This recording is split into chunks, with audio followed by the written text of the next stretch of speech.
Hello जय हिंद साथियों, स्वागत है आप सभी का सत्या एक्सीलेंट यूट्यूब चैनल पे। फाइनली दोस्तों, डेली की तरह आज मैं सॉल्व करने वाला हूँ इलेक्ट्रीशियन सेकेंड ईयर का पेपर। यदि आप इसका पीडीएफ भी प्राप्त करना चाहते हैं, क्योंकि बहुत सारे स्टूडेंट ने कहा था कि सर आप पीडीएफ क्यों नहीं प्रोवाइड करते हैं, तो मैं फाइनली इसका पीडीएफ भी प्रोवाइड कर देता हूँ।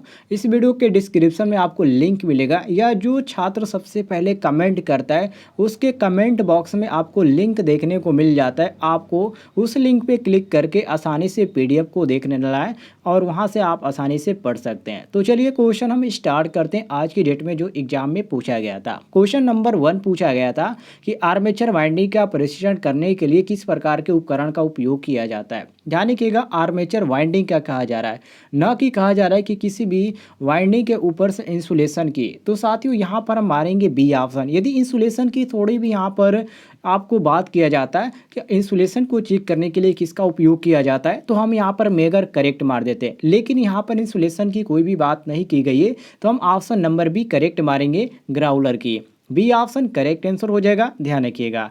आगे बढ़ते हम क्वेश्चन नंबर 2 पे। क्वेश्चन नंबर 2 में पूछा गया था आज की डेट में कि त्रिकला मोटर में वाइंडिंग के बीच कला विस्थापन क्या है, मतलब कि कितने अंश पे कला विस्थापन किया जाता है। त्रिकला की बात करें, मतलब 3 फेज में बात करें। पहला ऑप्शन दिया गया था इसमें 90, बी ऑप्शन 120 और सी ऑप्शन 180 और डी ऑप्शन 360। तो साथियों इसमें आपका सही हो जाता है ऑप्शन नंबर बी, जो कि यहाँ पर दिया गया 120।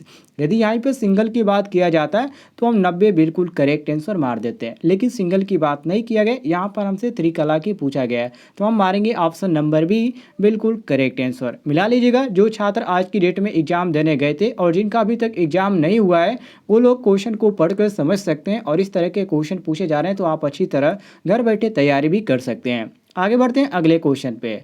अगले क्वेश्चन में यहाँ पर पूछा गया था, क्वेश्चन नंबर 3 मैंने कवर किया। थोड़ा सा ये क्वेश्चन लंबा है, लेकिन ध्यान से देखिएगा। इसमें पूछा गया था कि कॉइल पोल कला की संख्या वाले एसी मोटर वाइंडिंग किस प्रकार के अलग अलग स्लॉट में व्यवस्थित होते हैं। पहला ऑप्शन टोकरी वाइंडिंग मतलब बास्केट वाइंडिंग, बी ऑप्शन संकेंद्रित वाइंडिंग मतलब कि कंसंट्रिंग वाइंडिंग, और सी ऑप्शन वितरित वाइंडिंग, डी ऑप्शन दिया गया एकाग्र वाइंडिंग। तो साथियों इसमें आपका सही हो जाता है ऑप्शन नंबर सी, बिल्कुल करेक्ट आंसर, वितरित वाइंडिंग, जो कि ऑप्शन में आपका सी दिया गया। मिला लीजिएगा सभी लोग, सी ऑप्शन करेक्ट आंसर हो जाएगा। आगे बढ़ते हैं क्वेश्चन नंबर 4 पे। क्वेश्चन नंबर 4 में पूछा गया था कि एसी सिंगल फेज मोटर किस प्रकार को कम्यूटेटर मोटर प्रकार के तहत वर्गीकृत किया जाता है। पहला option stepper motor, B option देंगे प्रतिकर्षण मोटर, सी ऑप्शन देंगे आच्छादित पोल मोटर, और डी ऑप्शन देंगे अस्थायी कैपेसिटर मोटर। तो साथियों यहाँ पर आपका सही हो जाता है option number C, correct answer, आच्छादित पोल मोटर। और यदि इंग्लिश में कहें तो यहाँ पर सैडेड पोल मोटर साफ साफ लिखा गया है। आच्छादित पोल मोटर को इंग्लिश में बोलते हैं सैडेड पोल मोटर, ध्यान रखिएगा। सी ऑप्शन करेक्ट आंसर मारेंगे। यदि आप एग्जाम देने जाते हैं, आपको हिंदी में जो भी लिखा गया समझ में नहीं आता है, तो आप उसको इंग्लिश में देख लीजिएगा। मैं पक्का कहता हूँ, 90% मैं गारंटी कहता हूँ, आपको समझ में आ जाएगा कि ये क्वेश्चन पूछ क्या रहा है। ठीक है, क्योंकि हिंदी में जो आच्छादित पोल मोटर है आप सोचने लगेंगे, लेकिन इंग्लिश में आप देखेंगे सैडेड पोल मोटर, तो आप बिल्कुल कन्फर्म हो जाएंगे कि ये क्वेश्चन यहाँ पर क्या लिखा गया है। ठीक है, तो समझ सकते हैं आप। आगे बढ़ते हैं अगले क्वेश्चन पे। अगले क्वेश्चन में यहाँ पर पूछा गया था क्वेश्चन नंबर 5 में कि अल्टरनेटर में डैम्पर वाइंडिंग का उद्देश्य क्या है। पहला ऑप्शन तांबे के नुकसान को कम करता है, बी ऑप्शन वायु हानि को कम करता है, सी ऑप्शन देंगे हिंटिंग के प्रभाव को कम करता है, और डी ऑप्शन देंगे वोल्टेज विनियमन में सुधार करता है। तो साथियों यहाँ पर आपका सही हो जाता है ऑप्शन नंबर सी कि हिंटिंग के प्रभाव को कम करता है। सी ऑप्शन हम करेक्ट आंसर मारेंगे, सभी लोग मिला लीजिएगा। आइए अगले क्वेश्चन को देखते हैं। क्वेश्चन नंबर 6, ये आपका मोस्ट इंपॉर्टेंट क्वेश्चन था, जिसमें पूछा गया था कि तुल्यकालिक मोटर में डैम्पर वाइंडिंग का कार्य क्या है। साथियों तुल्यकालिक मोटर में पूछ रहा है, तो तुल्यकालिक मोटर में क्या कार्य होता है, सिंक्रोनस मोटर को स्टार्ट करने के लिए इसका प्रयोग किया जाता है। बाकी आपको कन्फ्यूजन करने के लिए यहाँ पर बहुत सारे ऑप्शन दिए गए, लेकिन आप बिल्कुल कन्फ्यूज न होइएगा, यहाँ पर डी ऑप्शन आपका करेक्ट आंसर हो जाएगा। देखिए यदि आप ITI के छात्र हैं, जो भी मैं आपको क्वेश्चन बता रहा हूँ, यदि आप इसका सब कार्य करें तो बिल्कुल अच्छा है, क्योंकि जितने भी एग्जाम आपके हो रहे हैं सभी क्वेश्चनों को आपको डेली बताया जाता है। ठीक है, तो आप सभी क्वेश्चन नोट भी कर लीजिए कीजिए। आगे बढ़ते हैं हम। अगले क्वेश्चन पे, क्वेश्चन नंबर 7 पे। क्वेश्चन नंबर 7 में यहाँ पर पूछा गया कि 50 हर्ट्ज की आवृत्ति पर, ध्यान रखिएगा, 50 हर्ट्ज की आवृत्ति पर दो ध्रुव वाले एक अल्टरनेटर की गति की गणना करें। मतलब यहाँ पर आरपीएम का मान पूछ रहा है। तो देखिए आरपीएम का सूत्र क्या होता है, आरपीएम, ठीक है, इसका सूत्र होता है दोस्तों 120 F/P। अब यहाँ पर ध्यान रखिएगा 120 है अपने जगह पे, गुणे फ्रीक्वेंसी का मान कितना दिया गया, तो यहाँ पर 50 दे दिया गया, तो हम 50 रखेंगे, बटे पी का मान कितना देंगे, मतलब पोलो की संख्या कितना दिया गया, तो 2 दिया गया। अब यहाँ पर देखिए ये आपका कट जाएगा, 60 हो जाएगा।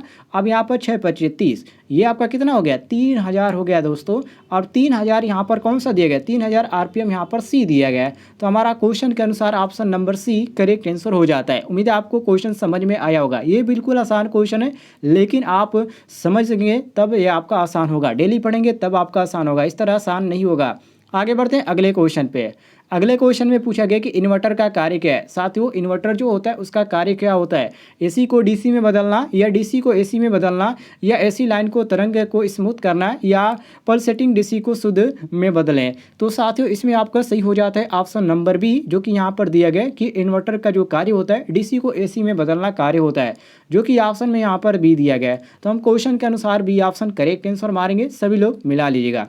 चलिए अगले क्वेश्चन पे हम आते हैं, क्वेश्चन नंबर 9 पे, जिसमें पूछा गया है कि अल्टरनेटर को कैसे रेटेड किया जाता है। मतलब कि किस में किया जाता है, केवीए में किया जाता है, या किलोवाट में, या मेगावाट में, या केवी में। तो ध्यान रखिएगा जो ट्रांसफार्मर का होता है वही आपका अल्टरनेटर का भी होता है। ट्रांसफार्मर का क्या होता है साथियों, उसमें भी केवीए होता है और इसमें भी आपका केवीए होता है। तो यहाँ पर आपका सही हो जाता है ऑप्शन नंबर ए, बिल्कुल करेक्ट आंसर मिला लीजिएगा।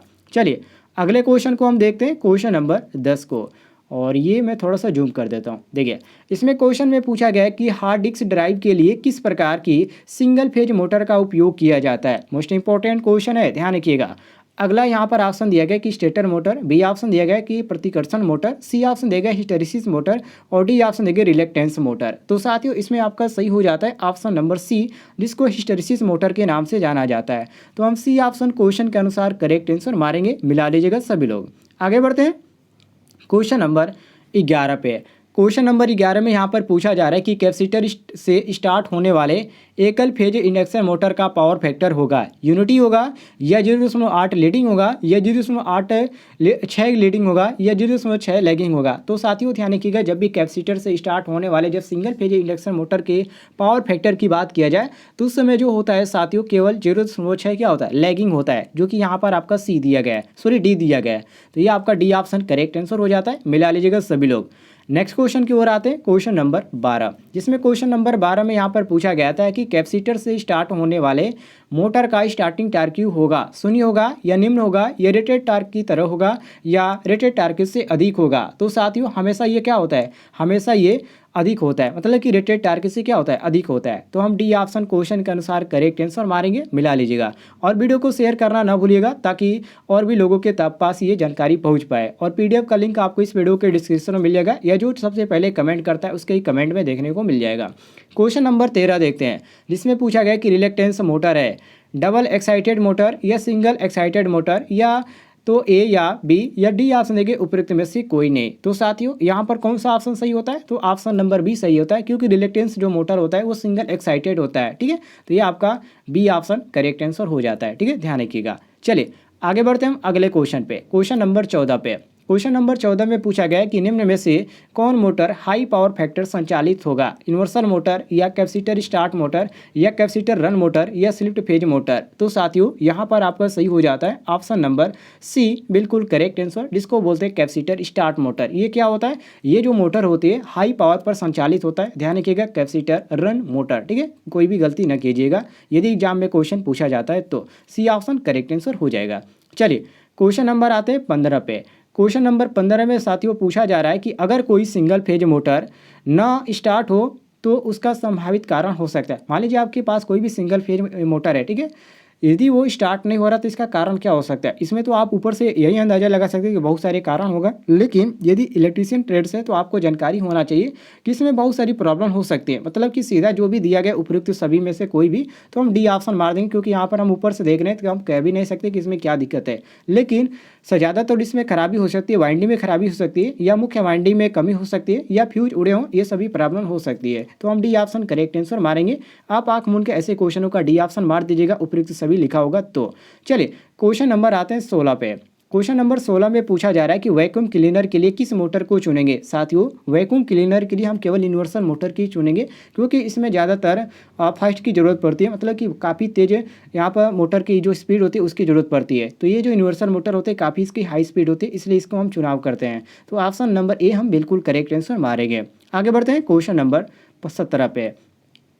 क्वेश्चन नंबर 17 में यहाँ पर पूछा जा रहा है, क्वेश्चन थोड़ा सा लंबा है लेकिन ध्यान से देखिएगा समझ में आ जाएगा। जिसमें पूछा जा रहा है कि जब दो अल्टरनेटर सही तारतम्य के साथ समांतर संचालित हो रहे हो तो उनका तारतम्य अर्थात सिंक्रोनाइजिंग पावर होगा ऋणात्मक होगा या अनंत होगा या धनात्मक होगा या शून्य होगा। तो साथियों ये जो होगा क्या होगा, अनंत होगा अर्थात इन्फिनिटी होगा। बी ऑप्शन करेक्ट आंसर हो जाएगा।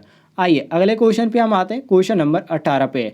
क्वेश्चन नंबर 18 पे पूछा जा रहा है कि सामान्य तौर पर स्लिप रिंग निम्न में से किसके बने होते हैं, तांबा के या कार्बन के या फास्फोर ब्रांच के या एल्युमिनियम के। दोस्तों स्लिप रिंग की बात करें तो स्लिप रिंग जो बनाए जाते हैं ज़्यादातर फास्फोर ब्रांच के ही बनाए जाते हैं, जो कि यहाँ पर सी ऑप्शन दिया गया है। तो हम सी ऑप्शन करेक्ट आंसर मारेंगे।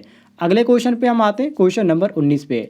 क्वेश्चन नंबर 19 में यहाँ पर पूछा जा रहा है कि अल्टरनेटर बदलता है। साथियों अल्टरनेटर का कार्य क्या होता है, पहले इसको आप पकड़ लेंगे तो आप पकड़ सकते हैं। अल्टरनेटर का कार्य होता है मैकेनिकल ऊर्जा को क्या करना, विद्युत ऊर्जा में प्रवाहित करना।